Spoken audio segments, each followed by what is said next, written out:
altibajos que mueven intereses políticos. La lucha anticorrupción lentamente avanza, pero cada progreso implica también retrocesos para coger impulso. Están próximas la selección de los jueces de la nueva Corte Nacional y la ejecución de la sentencia en el caso Sobornos. Germán Rodas, coordinador de la Comisión Nacional Anticorrupción, nos acompaña esta mañana. Bienvenido a Contacto Directo. Stephanie, buenos días, un saludo cordial y buenos días a la audiencia. Buenos días. Buenos días también. La comisión ha anunciado que se retira como vedor prácticamente del proceso de selección de jueces nacionales organizado por el Consejo de la Judicatura. ¿Qué pasó? ¿Qué es lo que no marcha transparentemente? El día 17 de agosto, la Comisión Nacional Anticorrupción comunicó al Consejo de la Judicatura su voluntad, además por la existencia de un convenio entre la Judicatura y la Comisión, de hacer Contraloría Social en atención a las circunstancias que el país demanda para que este sea un proceso absolutamente claro. Informamos quiénes iban a ser, además, las personas que a nombre de la Comisión iban a ayudarnos en esta tarea de la Contraloría Social. Déjeme decir, Stephanie, personas como León Roldós, María Leonor Jiménez, Sobeida Aragundi, Rubén Morán Sarmiento, Gustavo Medina, César Red, por dar algunos nombres, Patricio García, Javier Cuadro, Marcelo Roballo, Carlos Heredia, Ángel Ballesteros y otros más, habían asumido el compromiso de estar en esta actividad de la Contraloría Social. Pidieron varios documentos, pidieron una serie de informaciones a través de la comunicación del 17 de agosto y la respuesta la recibimos el 3 de septiembre. En la respuesta firmada por el director general de la Judicatura se nos señalaba textualmente que parte de la información que nosotros requeríamos era de carácter personalísima, confidencial y que por lo tanto no estaba sujeta al principio de publicidad. Ahora, pero aquí el vocal del Consejo de la Judicatura nos dijo en Contacto Directo que, por ejemplo, de los 100 postulantes que ya habían pasado a la fase de revisión de méritos, que ya habían entregado los 100 expedientes digitalizados también a ustedes.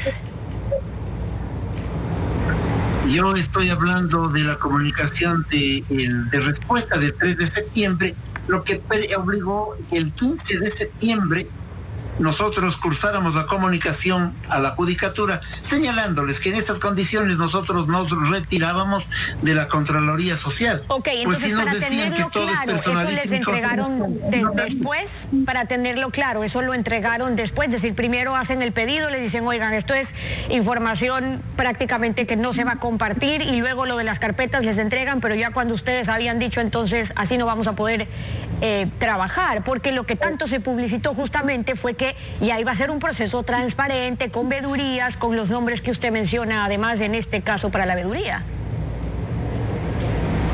El día 16 que nosotros anunciamos al país que nos habíamos retirado, todavía no teníamos la información sobre lo que usted me acaba de señalar. Luego entiendo que llegó la información que hay algunas cosas que están puestas. Yo suelo decir de la siguiente manera: ahí están los pantallazos, uno encuentra entonces datos, pero ¿cómo se llegaron a los datos? ¿Por qué se anuló a 1, 2 o 5 o 20, lo que sean, concursantes? ¿Cuáles fueron los elementos? Etcétera, etcétera. De tal suerte que fueron los miembros, entre otros los nombres que yo he señalado esta mañana, de jurisconsultos, de académicos, profesionales del derecho, que nos señalaron que después de un mes y pico de no contestarnos nada y contestarnos luego el 3 de septiembre en los términos de los que yo he señalado, no cabía que siguiésemos adelante. Debo decir de todas formas que el mismo 3 de septiembre, cuando recibimos esta nota, hubo una reunión entre la Comisión y la Judicatura. Yo vi allí un buen ánimo de la presidenta, del doctor Moreno, por ejemplo, respecto de este tema. Pero las cosas son concretas. Los abogados dicen que todo va por escrito. Lo escrito es lo que yo acabo de señalarles, y el 15 se envió la comunicación, 16 dejamos de hacer la Contraloría Social.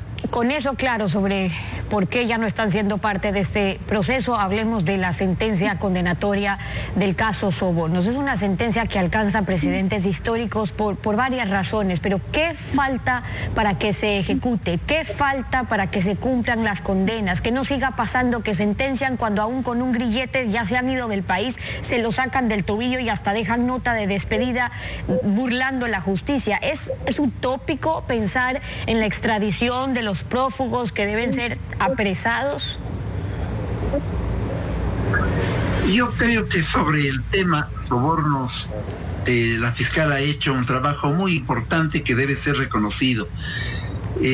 Lamentablemente habría que averiguar bajo quiénes estuvo la responsabilidad del control de los que estaban ya enjuiciados, de aquellos que tenían grilletes, de aquellos que iban a ser sancionados, porque la casualidad da que antes de las sentencias se despiden del país aquellos que han atracado al Ecuador, de tal manera que habría que encontrar también esas responsabilidades.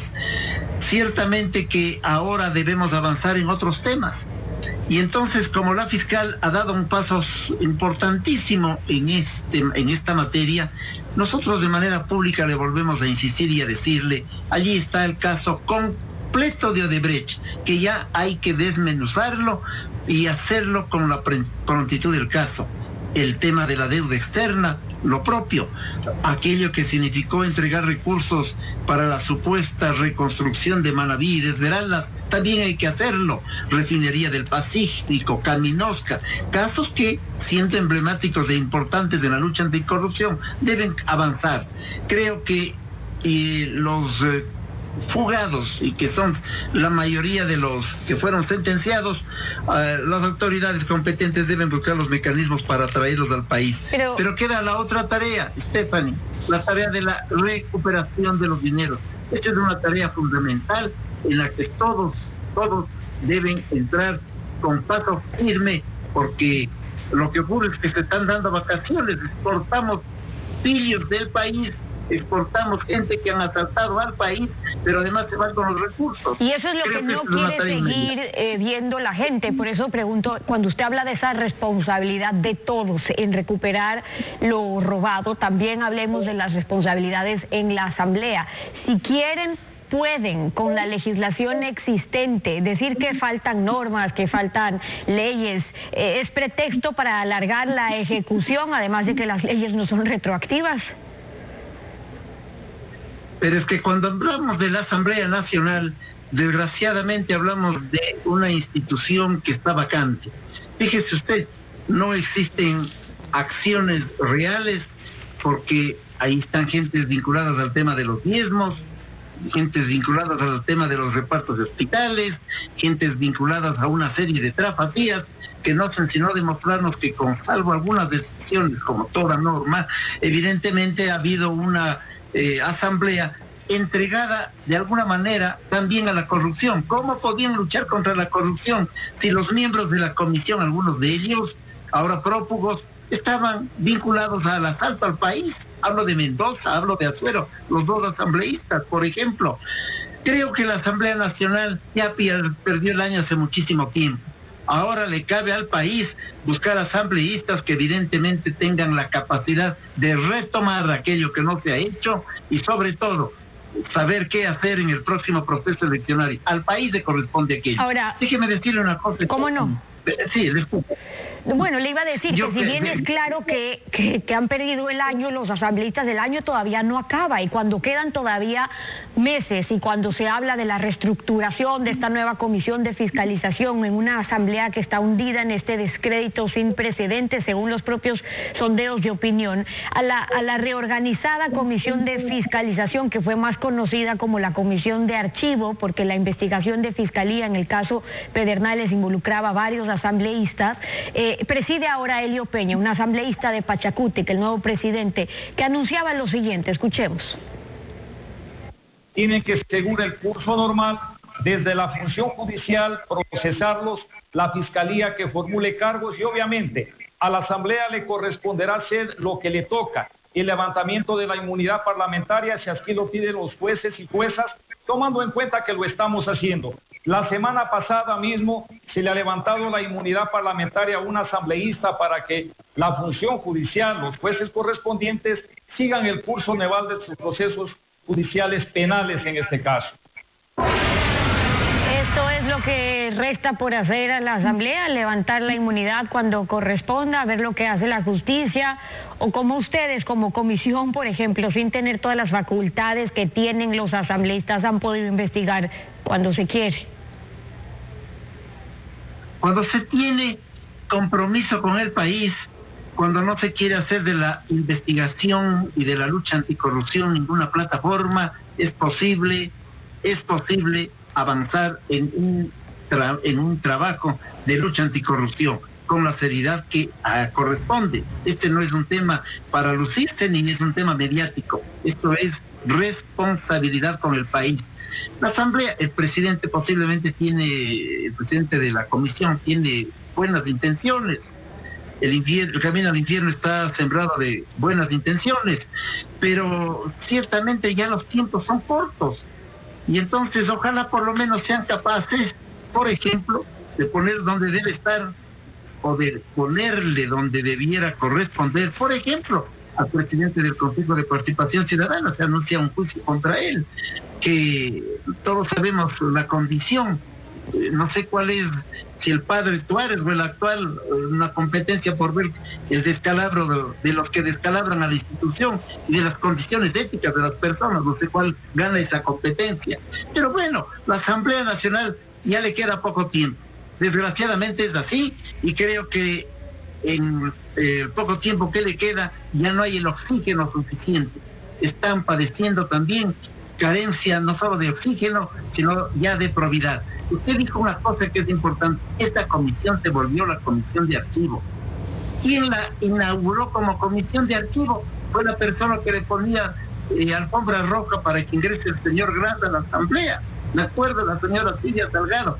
Desde allí despedazaron a lo que significa la comisión de fiscalización. Por eso, evidentemente, la organización de la sociedad civil debe mantener su trabajo en función de los intereses nacionales, sin ningún cálculo, y sobre todo con la responsabilidad que exigen momentos como los actuales, cuando el país ha sido asaltado y cuando evidentemente ya las sanciones comienzan a llegar. Ahora, si no se muestra tan esperanzador sobre lo que pueden pasar en los próximos meses en la Asamblea, hay algo que también está en contexto. El CAL acaba de autorizar, después de varios meses, un inicio del proceso del juicio político contra el ministro de Finanzas. También autorizó el juicio contra la ministra de Gobierno, contra el presidente del Consejo de Participación al que usted hacía referencia.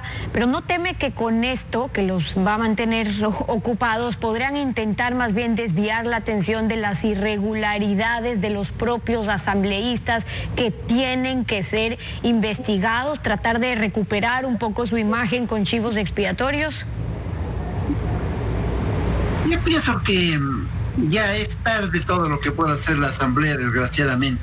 Yo confío en las buenas intenciones del presidente de la Comisión de Fiscalización, pero los tiempos han corrido y evidentemente puede haber este riesgo que nos olvidemos de temas fundamentales dentro de la Asamblea que están vinculados a asuntos mucho más graves, y que nos olvidemos con el tiempo de temas como el de Mendoza o el de Azuero, y entonces estemos viendo si le levantamos o no la inmunidad a alguna diputada que estuvo en los diezmos. Y ya sabemos que han estado en los diezmos muchísimos. 60 asambleístas están con problemas de naturaleza diversa en el campo de lo que significa la responsabilidad ética y pública, de tal suerte que pueden ocurrir aquello.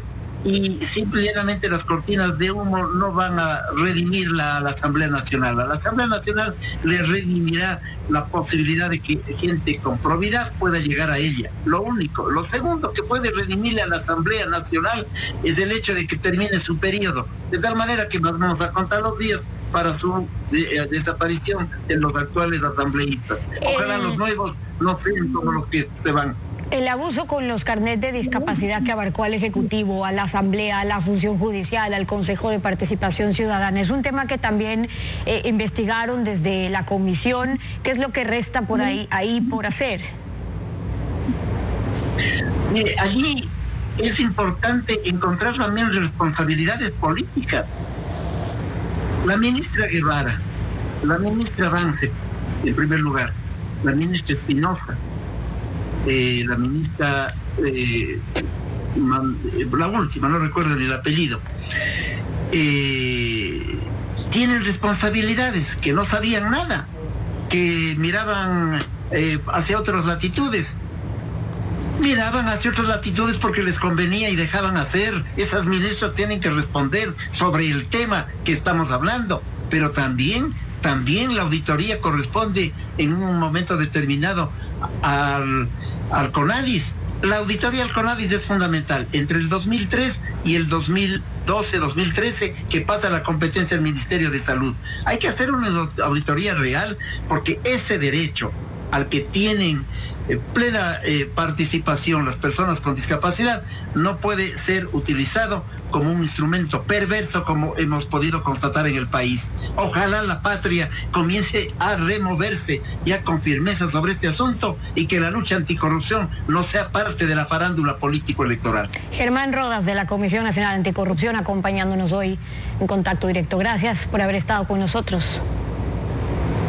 Gracias a ustedes, Stephanie. Buenos días. Buenos días. Son las 7.